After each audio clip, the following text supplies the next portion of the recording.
So about an hour ago or so, Shinkai, Roshi and myself got back from a breakthrough to Zen Retreat we had out at Big Bear in Walton. And two people who came on the retreat were with us in Japan in June.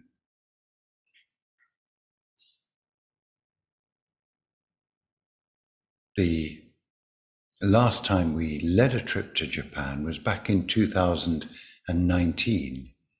We've been doing this for quite some time. That was our 10th anniversary. And then we had a 4-year gap. And we've been reflecting in the UK the last little while how so many things we've had a 4-year gap.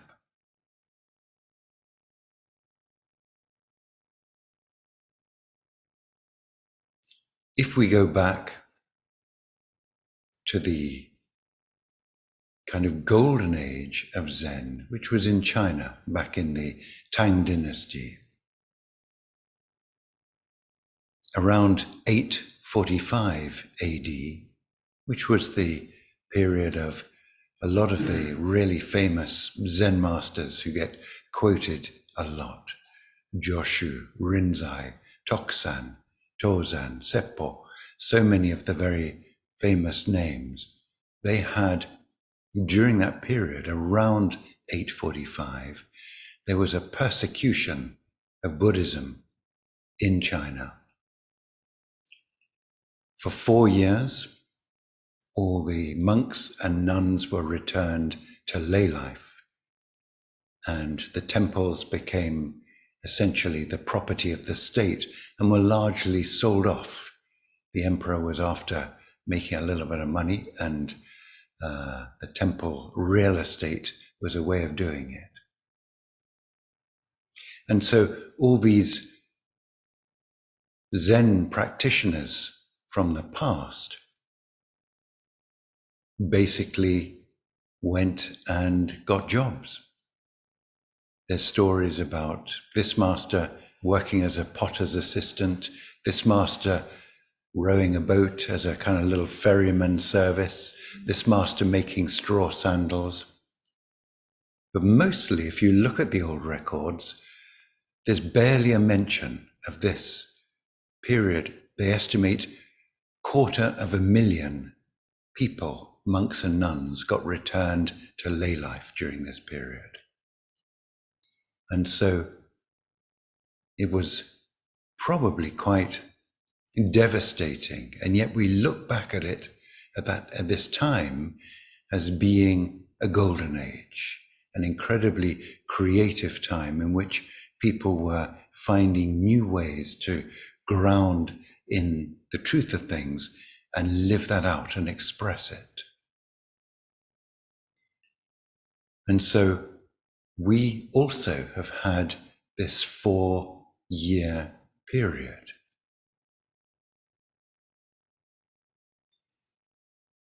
I don't know how it is with you, but certainly in the UK, some of the effects of that 4 years are still manifesting, particularly in the younger people and the kids.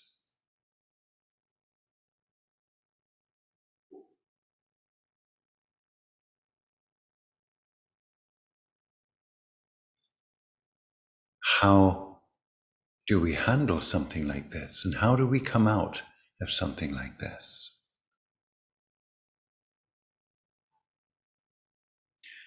One of the hallmarks of that period back then in the Tang dynasty in China was they developed ways of practice which were very grounded, very connected to daily life. Sometimes people think for their spiritual practice to go deep, they need to spend longer and longer periods of time on their meditation cushion, on retreat, disappearing from the world. But that wasn't the approach that these people took. In fact, if anything, it was the opposite. They developed a very resilient, very grounded way of practice. They developed essentially a way of practice right in the middle of things, right in the engagement with daily life. It was out of this period that Zen sayings like a day without work is a day without food appeared. So while formal sitting meditation practice doubtless was an important part of things, there was this sense of applying, bringing this into dynamic engagement with the world. I think this is perhaps a really useful model for us. So the way we've been working with this in the UK and Europe generally is we use as a kind of a foundation or a baseline a certain amount of formal sitting practice as a daily event, typically 25 minutes, something like that. But then we don't tend to try to stretch that out. We tend to, as a second phase or a follow-up or a building on that 25 minutes, look at finding some spaces in the day where there can be a kind of a miniature practice of stillness, even a very short one. My first Zen teacher, when asked, what's the minimum length of time for a meditation period? I remember he said 30 seconds. So finding these little pools in the day, these little moments. Perhaps you arrive at work just a little bit earlier and you just spend a minute, 30 seconds in the car, just touching base before getting into work. Or perhaps in the queue in the supermarket, just finding these little spots in the day. And normally we find once you've found maybe 3 or 4 of these, and you kind of keep a record, you keep a track so that you're keeping yourself kind of accountable. Once those start to kind of take a regular place in your schedule, then the next phase is to find one activity, just one thing that you do every day that you can then make a kind of a meditation in action.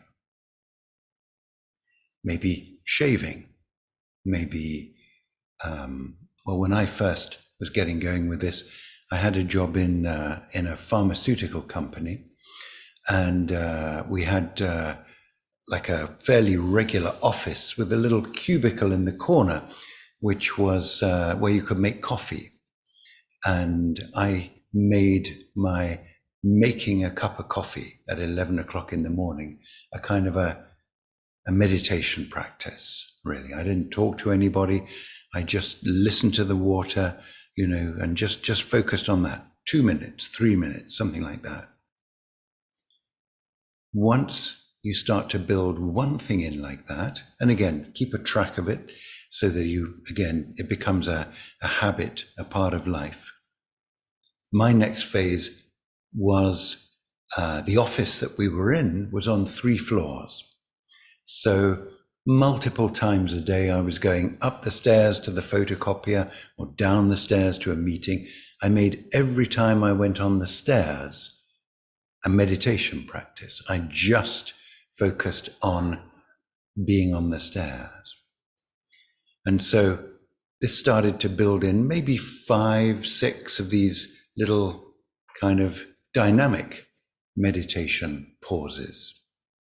So we had the formal sitting, these little meditation breaks, and then these dynamic kind of elements. Now, once you get a certain amount of that starting to happen, it begins to generalize out.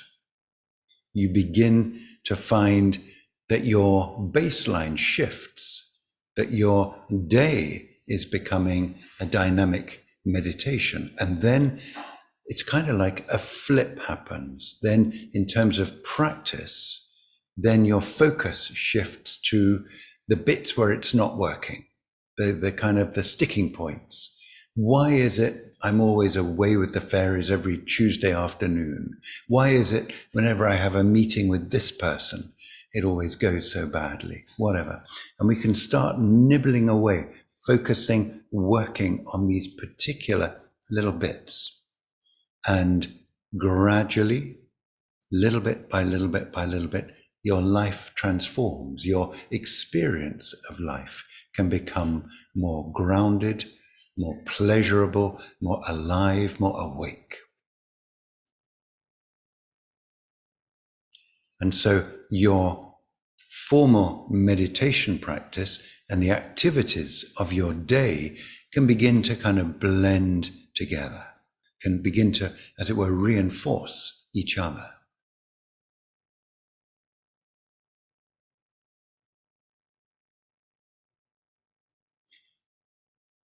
When we look at the things that we're doing in the day, there are certain things that demand our utter attention, 100% attention. Those we can simply pour ourselves into. And there are certain things that don't need so much. Perhaps the photocopying might only need 50% of your attention. And then our teacher, Zen Master Shinzan, used to recommend that we then bring in the question, who?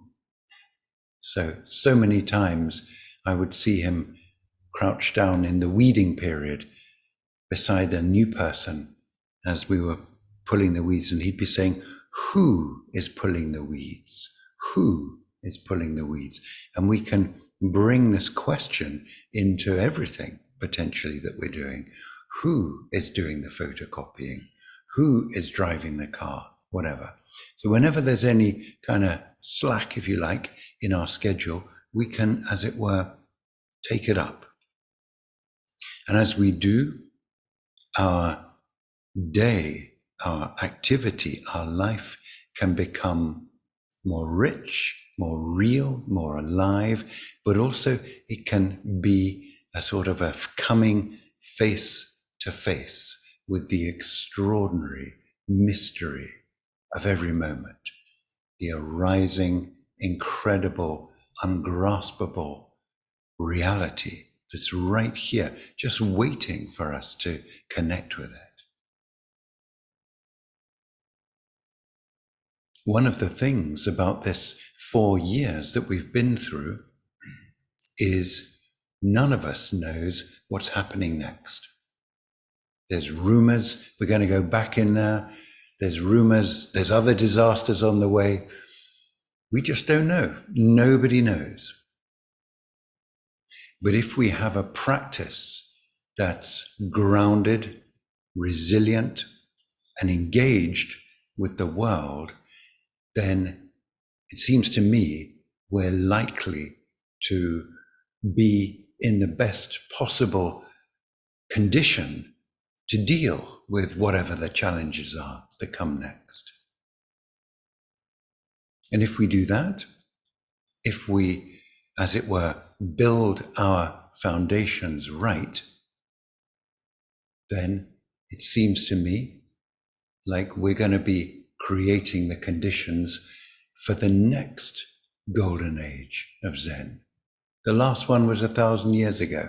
We need another one. Who knows what's coming down the pike? What we do know is that right now we have an ability to practice together like this, in person and also online. We have freedom Nobody's keeping track of us.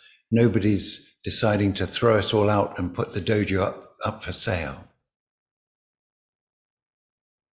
We can essentially, largely, say what we like, think what we like, and do what we like.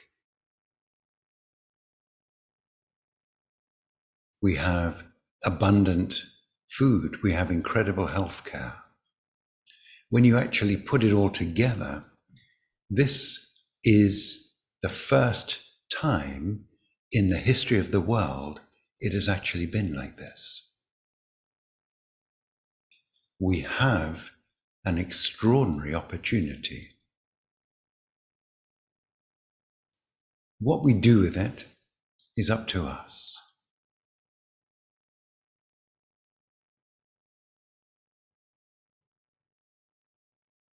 Wishing you, individually, every single person, your golden age of Zen, stepping forward from here.